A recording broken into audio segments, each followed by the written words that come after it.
Damian, kamu tahu kan ini udah jam berapa? Katanya berdiri dari duduk jongkoknya, menatap Damian yang baru keluar dengan membawa helm barunya. Tahu, kenapa? Katanya sok. Kamu pasti tahu, sebentar lagi bel masuk. Aku bisa telat, kalau gini kenapa nyuruh nunggu? Berdecak kesal, Hasya menatap garang pada pemuda ini. Namun yang terlihat di mata Damian malah seperti anak kucing kejebur gat. Telat dikit gak ngaruh. Gak ngaruh. Kamu. Diem Sya, lo telat dikit udah kayak mau bolos aja, ucapnya santai, memasangkan helm di kepala gadis ini. Hasya mendengus, mendonggak pada Damian yang jauh lebih tinggi dari tubuhnya yang pendek. Tapi nanti dihukum, kesalnya ingin menangis. Gak akan, kalau dihukum juga bagus. Sekalian lo olahraga. Damian. Rengeknya karena kesal. Udah, anak manis gak boleh nangis, katanya mempupuk kepala Hasya yang dilapisi helm. Gak nangis, emang kelihatan mau nangis hah? Damian terkekeh kecil, menaiki motor besarnya dan membantu Hasya naik juga dengan bantuan bahunya. Pegangan yang erat. Titahnya yang Hasya ikuti. Jangan noleh ke kiri kanan, kaca helm lo juga ditutup. Titahnya lagi, yang kembali Hasya turuti. Hasya hampir berteriak kaget, begitu pemuda ini tiba-tiba menjalankan motornya.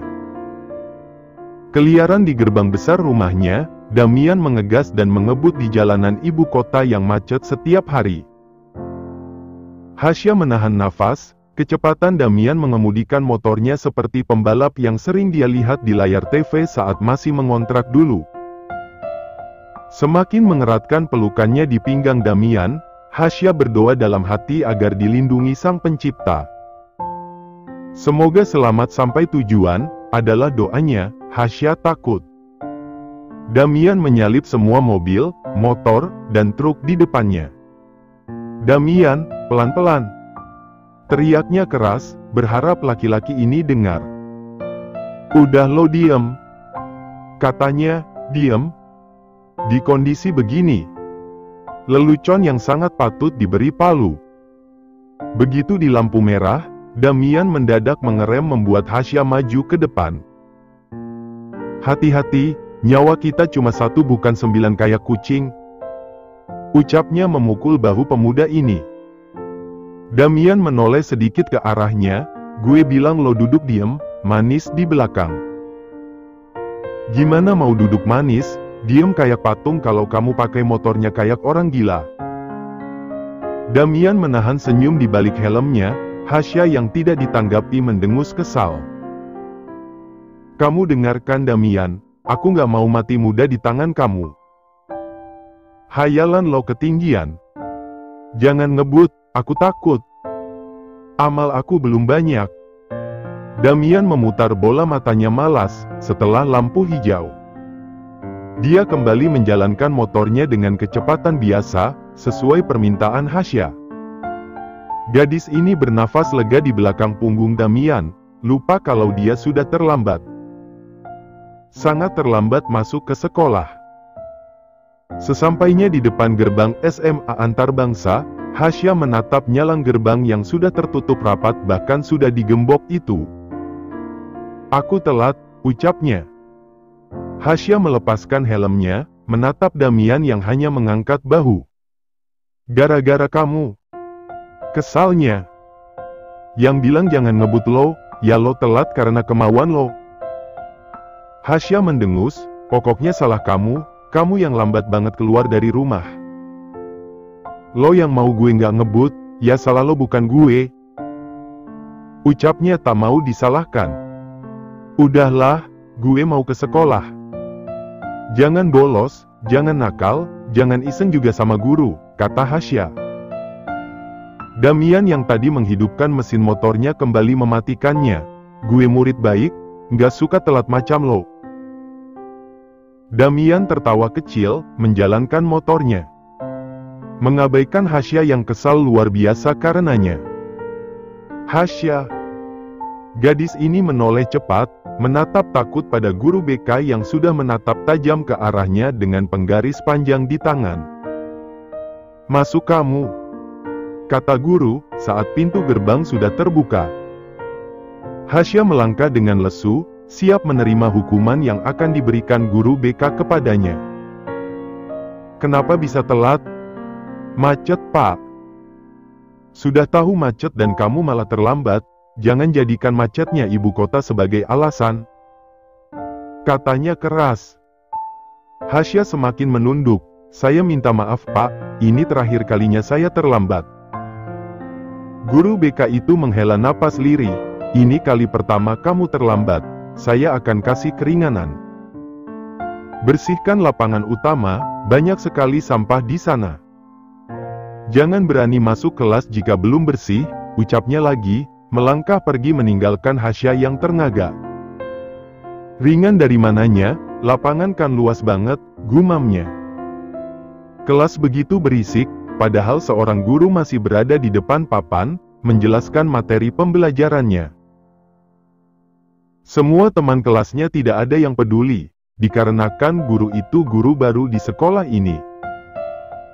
Tutur katanya yang lembut juga menjadi pemicu kenapa dia begitu diolok-olok oleh siswa lain. Awal baginya, karena mendapatkan kelas seberisik yang Damian dan Karel huni. Tapi ingin menegur tidak berani, tahu kalau isi kelas ini dihuni oleh anak donatur terbesar sekolah yang secara tidak langsung menggaji guru sepertinya dan anak kepala sekolah.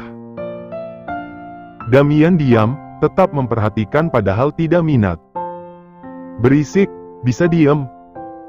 bentaknya keras, menghentikan aktivitas teman kelasnya yang ribut. Mereka semua langsung kicep, duduk manis dan menghadap ke depan. Guru baru yang merupakan seorang wanita itu menghela napas lega. Dia dengan semangatnya yang kembali datang menjelaskan materi pembelajarannya. Meski entah didengar atau tidak. "Buka buku, catat yang di depan." Lagi, Damian membentak. Membuat teman sekelasnya serentak mengeluarkan buku dan pulpen mereka. Karel di sampingnya sampai tersedak, menatap Damian yang fokus ke depan tanpa meliriknya.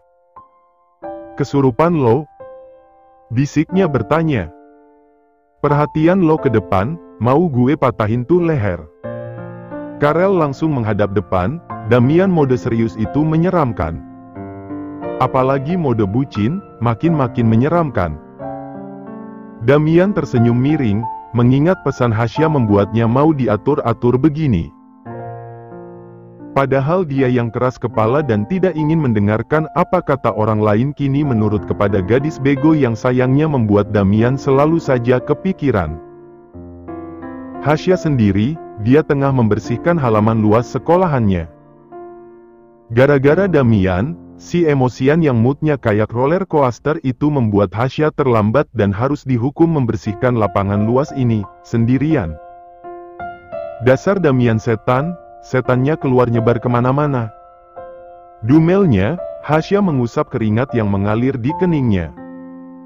Menghela napas kasar, menatap lapangan yang hampir bersih ini. Mendonggak, Hasya tersenyum menatap Dinda yang mengangkat 2 botol minuman. Gadis itu berlari kecil ke arahnya. "Minum dulu," katanya. "Makasih, kamu kenapa bisa keluar?" "Biasa, alasan ke toilet tapi beloknya ke kantin," kekehnya. "Nanti ketahuan kamu dihukum."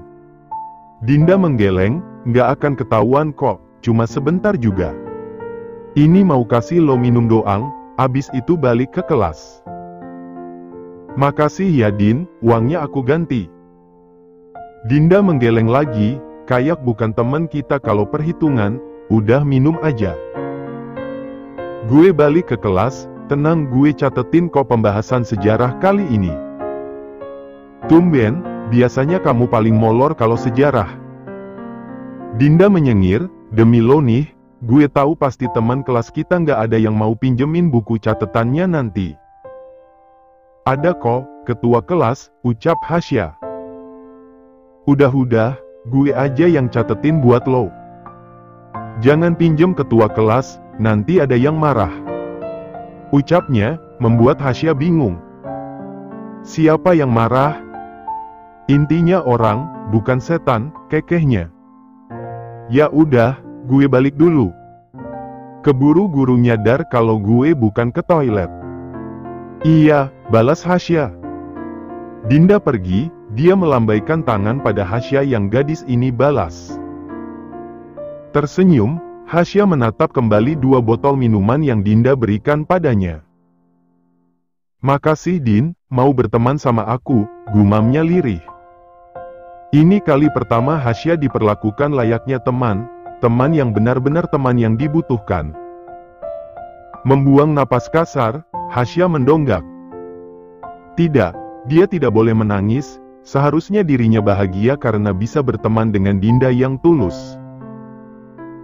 Damian mengebut melihat Hasya dari kejauhan tengah berbicara dengan seorang yang tidak dia kenal pasti, meski terlihat sedikit akrab dengan gadis itu. Damian tidak suka. Loh kok? Kata gadis ini menatap Damian yang men-starter motornya dan melepaskan helm. Kamu kenapa balik? Ada yang ketinggalan? Tanyanya mendekati Damian. Siapa lo? Tanpa mengindahkan pertanyaan Hasya, Damian justru lebih tertarik dengan lelaki di depannya ini. Lelaki yang lebih tua darinya itu meringis ngilu dengan tatapan tidak bersahabat Damian, melirik pada Hasya yang hanya menatap polos. Oh dia itu. Gue nggak nanya sama lo, jadi diem. Hasya mengerucutkan bibirnya, maksud hati ingin memperkenalkan kurir baru yang datang mengantar paket Tante Gia. Saya kurir, nama saya. Lo kurir tapi nggak ada tuh barang bawaan lo. Ucap Damian memotong ucapannya. Damian, yang sopan ih. Hasya menegur, kan kasihan kurirnya tidak nyaman dengan pertanyaan Damian. Ini paket terakhir kak, jadi nggak ada sisa yang harus dibawa. Sejak kapan gue jadi kakak lo? Ucapnya, kurir ini meringis. Damian bersedekap dada, sekarang udah kan, lo pergi sana. Buru-buru kurir baru itu menuju motornya, menghidupkan mesin motor lalu ngacurin begitu saja dengan motor matiknya. Kamu ada lupa sesuatu? Tanyanya, Hasya masih menatap Damian dengan polosnya. Banyak tanya lo, cepat ganti baju. Emang mau kemana? Damian tidak menatap Hasya. Lo ganti 10 menit, telat dari itu gur tarik paksa lo keluar dari kamar lo. 10 menit dikit banget, kamu mau lihat aku telanjang, jarak dari sini ke pintu belakang aja butuh waktu. Dengusnya. Banyak banget bacotan lo, ganti sana. Gue tungguin, awas lo lama. Semprotnya kesal. Apa sih, kamu pergi aja sana. Katanya tadi mau main bola kan di sekolahnya. Gue robek juga bibir lo Sya, tanyanya banyak banget. Tinggal pergi sana. Hasya ngancir masuk kembali ke rumah utama yang jaraknya memakan tenaga. Damian sendiri hanya menunggu di depan gerbang besar rumahnya. Menatap tak bersahabat pada Pak Katro yang baru saja akan menyapa. Kurir sialan. Desisnya. Bisa-bisa kurir yang memasuki perkomplekan rumahnya masih bujang, mana cuma beda tipis umurnya. Awas saja kalau sampai tuh kurir jelalatan ke Hasya, Damian tidak akan tinggal diam. Geratakan handphone yang berada di saku jaketnya, Damian mendengus. Mengambil handphonenya dan menatap siapa di penelpon. Gila lama banget lo, ini kita udah nunggu sampai jemuran anjir. Ucap Karel, manusia yang tidak bisa sabaran itu. Sabar, gue lagi nunggu Hasya, katanya melirik kembali pada gerbang, yang tidak ada tanda-tanda kemunculan gadis itu. Setan, lo mau ngebucin di sini? Nggak kasihan lo sama kita-kita pada? Orang pinggiran lo semua sampai gue harus kasihan, udahlah. Tunggu aja, gue otu. Woi, asulah. Kalimat terakhir sebelum Damian mematikan sambungan teleponnya karena melihat Hasya yang keluar dari rumah besar itu. "Dari mana lo dapat baju ini?" Damian menajamkan mata, menatap tak suka tampilan Hasya yang modis. "Ini Tante Gia yang belikan, bagus kan? Pas di tubuh aku, sepatunya juga dikasih sama dia," katanya. "Jelek lo gini, kayak gembel." Hasya melunturkan senyumnya, menatap Damian yang jahat karena berkata kalau dia jelek. Padahal Hasya sudah semaksimal mungkin, kalau kata Tante Gia sih. Hasya sudah cantik, cuma butuh tambahan dalam pakaiannya saja. "Ya udah nggak usah aku ikut, nanti malah malu-maluin kamu," ucapnya lirih, berbalik badan membawa helmnya. "Ngambekan lo." Damian menarik tangan Hasya. Gadis ini tidak siap hingga berakhir menabruk dada bidang Damian yang dilapisi jaketnya. Hasya meneguk kasar ludahnya, harum parfum Damian tercium sangat jelas. Damian sendiri mana peduli, dia justru senang semakin dekat begini. Kan enak tuh, di balik begonya Hasya ada dia yang bisa memanfaatkannya. Sekalian juga, Damian ingin menggetarkan hati gadis ini dengan kedekatan-kedekatan mereka, sentuhan kecil seperti ini misalnya. Mengambil helm yang gadis ini bawa, sengaja sedikit menyentuh tangannya. Dan Damian bisa rasakan sentakan kecil yang Hasya rasakan, senyumannya sedikit mengembang. "Udah, naik sekarang," katanya setelah selesai memasangkan helm untuk Hasya.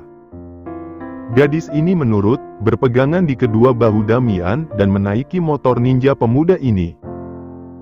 "Pegangan yang benar," katanya lagi. Mengarahkan kedua tangan Hasya agar memeluk pinggangnya erat. Sesampainya mereka di tempat Damian akan main bola, Hasya menatap sekitarnya. Wow, pakai mobil semua, dan hanya Damian yang memakai motor. "Orang kaya semua ya?" tanyanya, mendekati Damian tanpa melepaskan helmnya dulu. "Kenapa?" tanyanya balik, membantu Hasya melepaskan helmnya. Kegiatan yang Damian mulai suka. "Nggak ada, orang kaya semua ternyata," ucapnya tersenyum. "Kenapa sih lo, kalau orang kaya emangnya kenapa?" Hasya menggeleng, "Kalau kata Dinda, cari pacar yang kaya.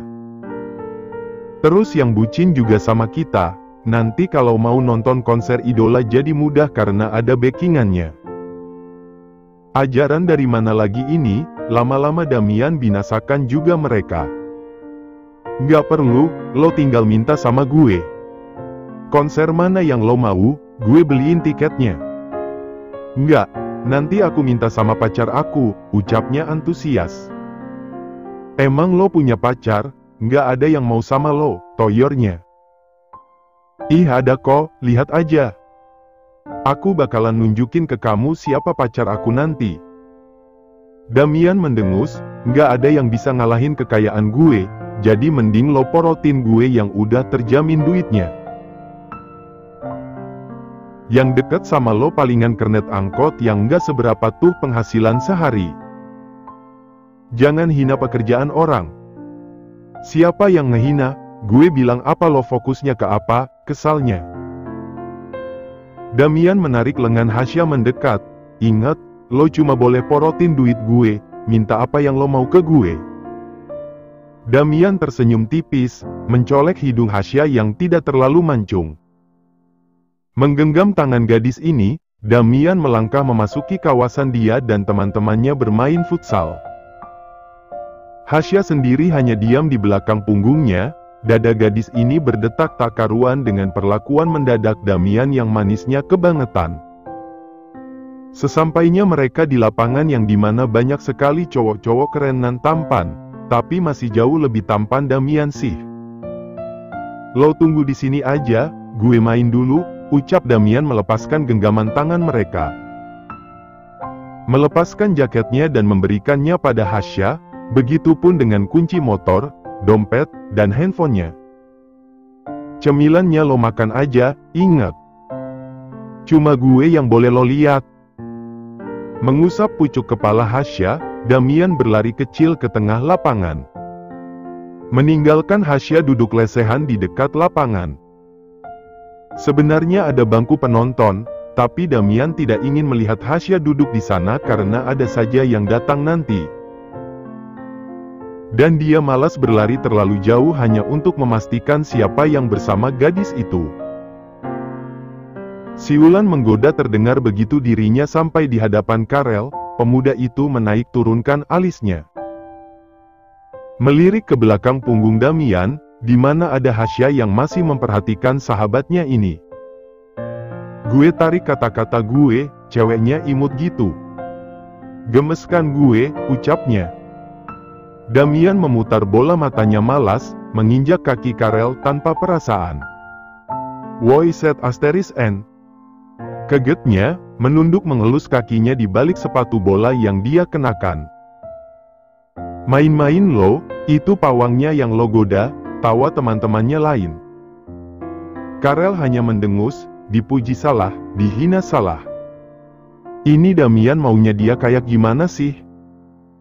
Buat gue aja, dia kayaknya terlalu baik buat lo, ucap temannya. Lo bisa milikin dia, tapi setelah buy one di atas ring, kekeh Karel. Kalau itu sih, gue cari cewek lain aja. Mereka tertawa dengan ketakutannya. Damian memang sadis di atas ring. Kalau bisa, pemuda itu mungkin sudah menjadi petinju profesional sekarang. Tapi sayang, masa depannya sudah diatur untuk meneruskan perusahaan raksasa turun-temurun keluarganya. Jadi tinju hanya dijadikan hobinya. Intinya banyak sekali hobi yang Damian miliki dan pemuda itu kuasai dengan baik. Definisi cowok perfect yang dicari banyak perempuan, sampai gadis cantik si pemikat di asrama wanita saja tertarik dengan Damian yang sayang sekali pemuda ini tolak mentah-mentah.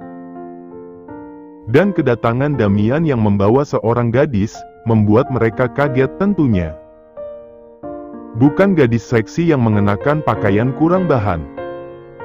Tapi ini gadis imut yang memiliki tatapan seperti anak kecil, selera Damian yang tidak main-main. Pantes aja gadis-gadis di asrama perempuan lo tolak semua, ternyata tipe lo yang bisa dibegoin ya. Setuju gue, yang seksi mah lewat ini. Ya nggak Damian? Goda mereka. Udah lo apain itu, kayaknya cuma diem deh nggak berani berkutik. Secara dilihat sekilas, tipikal cewek yang nurut. Niat main kan? Katanya, kesal karena pembicaraan mereka tertuju pada Hasya. Iya, niat kok. Semua memencar mengambil posisi masing-masing, Damian yang sebagai penyerang bersama Karel. Menoleh ke arah tempat Hasya, gadis itu juga menatapnya. Dia melambaikan tangan dengan wajah yang penuh senyum. Gadis gue, bisiknya lirih, menatap balas Hasya dengan wajah datar namun hati berbunga-bunga.